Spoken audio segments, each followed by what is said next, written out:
Hakuna Mtanzania analipa kodi kwa sababu ana mapesa mengi sana. Watanzania wanajibana, hawalipi kwa sababu wana ziada, wanajibana. Wanajibana kwa sababu wanataka hospitali, wanajibana kwa sababu wanataka shule, wanajibana kwa sababu wanataka watoto wao wasome, wanataka watoto wao watibiwe, wanataka wazazi wao watibiwe. Leo hii tuje tupate wengine kakikundi hivi wajigawie kwa sababu ya nafasi walionao. Hii haikubaliki.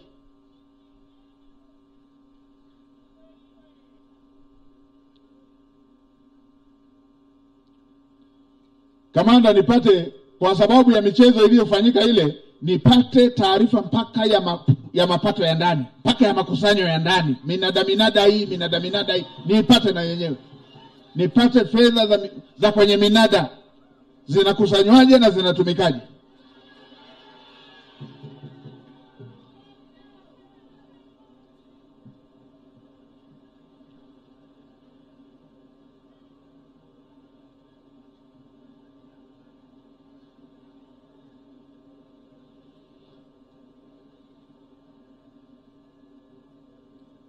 Hakuna kufanyiana ustaarabu kwenye mali ya umma.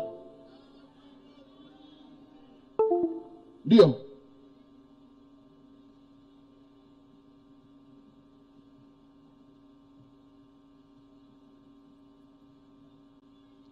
Kwa hiyo niliona niseme na mengine nitasema siku ya majumuisho baada ya kupata hizi taarifa. Nitapata mengine nitasema baada ya wakati wa majumuisho baada ya kupata hizi taarifa. Watu wafanye kazi. Watu wamezoea matatizo ya watu. Kupuuza. Kwa sababu wao hayawapati, wanapuuza matatizo ya wengine.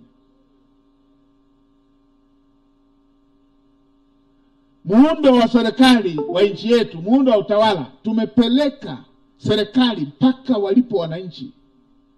Hakuna sehemu ndani ya nchi hapana serikali. Kila eneo, kwenye kipande kidogo, kila eneo tuna kipande na uongozi wa serikali upo. Kijijini tuna mwenyekiti, tuna mtendaji wa kijiji. Unatokea uonevu pale pale,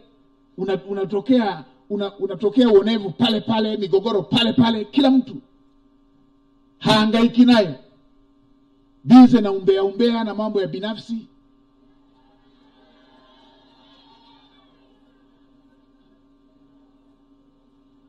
Tuna serikali mpaka ngazi ya kijiji. Linakuwaje jambo mwaka na mwaka tunaimba hilo dogo linaloweza kutatulika? Tuna uongozi kwenye kata, tuna uongozi kwenye tarafa. Inakuwaje? Tuna uongozi kwenye wilaya. Inakuwaje mwananchi mpaka aende kwa mkuu wa mkoa?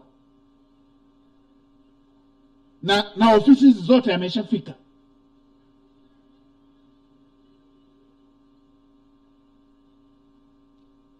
Wananchi wengine wanakwenda mpaka kwa rais. Hawa wengine wote na tatizo hili lilishafika na linatatulika.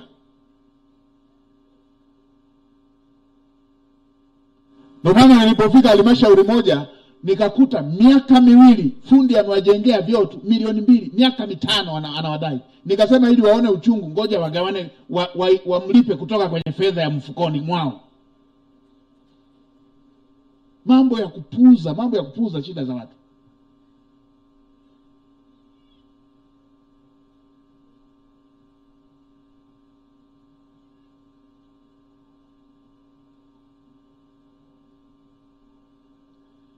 Sasa nimeelekeza, nitaanza kutaka wale wengine wanaodhani ni moto wa ziara tu, nitataka jedwali linaloonesha kila mtu ametatua kero za wananchi gani kwenye eneo lake kila mwezi.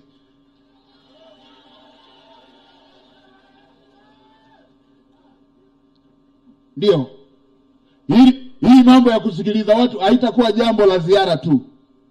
Nitataka kila mwezi nione kila mtu ametatua kero gani, alipokea kero gani imetatua, kero gani ameipandisha juu. Haiwezekani wananchi wao wanafanya mambo ya serikali na watumishi wa serikali na watumishi wa umma wapo.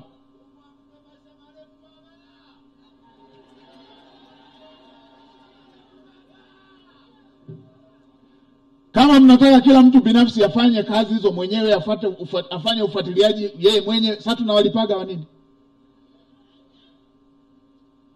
Rais kanunua mpaka magari, ngazi mbalimbali, kila eneo kuna magari na mafuta yapo, lakini mnatumia kwenye semina tu na mikutano.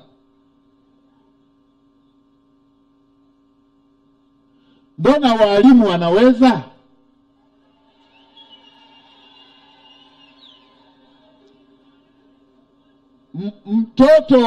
Mtoto namba yake ya mtihani ikikosewa, mtoto wa shule ya msingi namba yake ikikosewa, si naibu spika tulikuwa tunaita nini zile TSM9 sijui nini, ikikosewa sijui nini imekuja, mwanafunzi mmoja haipo, mwanafunzi haendi mbali zaidi ya kwenda kwa mwalimu mkuu pale. Mwalimu mkuu ataenda katani, kama sio la kwenye kata, yule wa kata ataenda mkoani, wilayani, yule wa wilaya ataenda mkoani, wa mkoani ataenda taifani. Baada ya hapo namba inamkuta mwanafunzi pale pale shuleni. Nini wengine huku inashindikanaje mpaka mwananchi yeye ndo amtafute mkuu wa mkoa? Mtu anahangaika mwezi mzima anamtafuta mkuu wa mkoa, na kwenye wilaya alishafika, kwenye kata alishafika, kwenye kijiji alishafika. Sasa wananchi sasa hivi ukienda ofisi ya serikali ya umma, ukienda kwenye ofisi ya umma ama ofisi ya serikali, ofisi yoyote ambako una jambo lako umepeleka, kwanza usiondoke bila kuandika kwenye kitabu kile, na uandike na shida ulioipeleka.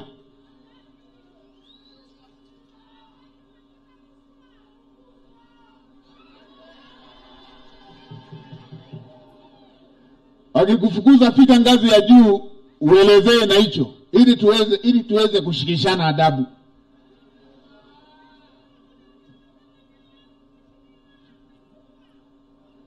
Nitakuita, nimekuona.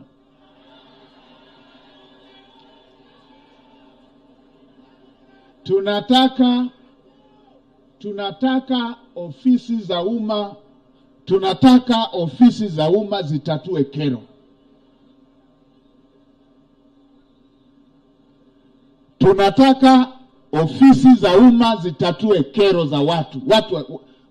Ofisi wasizoee matatizo ya watu na kuyaona ni jambo la kawaida. Unapelekewa matatizo, unapelekewa kero, unapokea kama salamu tu, unaendelea na shughuli zingine.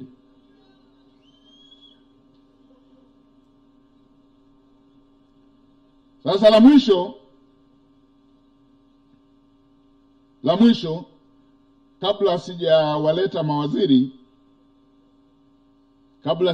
mawaziri, tutapata fursa ya kusikiliza watu wawili watatu hivi, ili mawaziri watakapokuwa wanasalimia wajibu na hizo kero. Sasa kabla sijaenda kwenye kupokea hizo kero, niseme neno moja tu. Kiteto huye, niseme neno moja. Mna mbunge makini sana.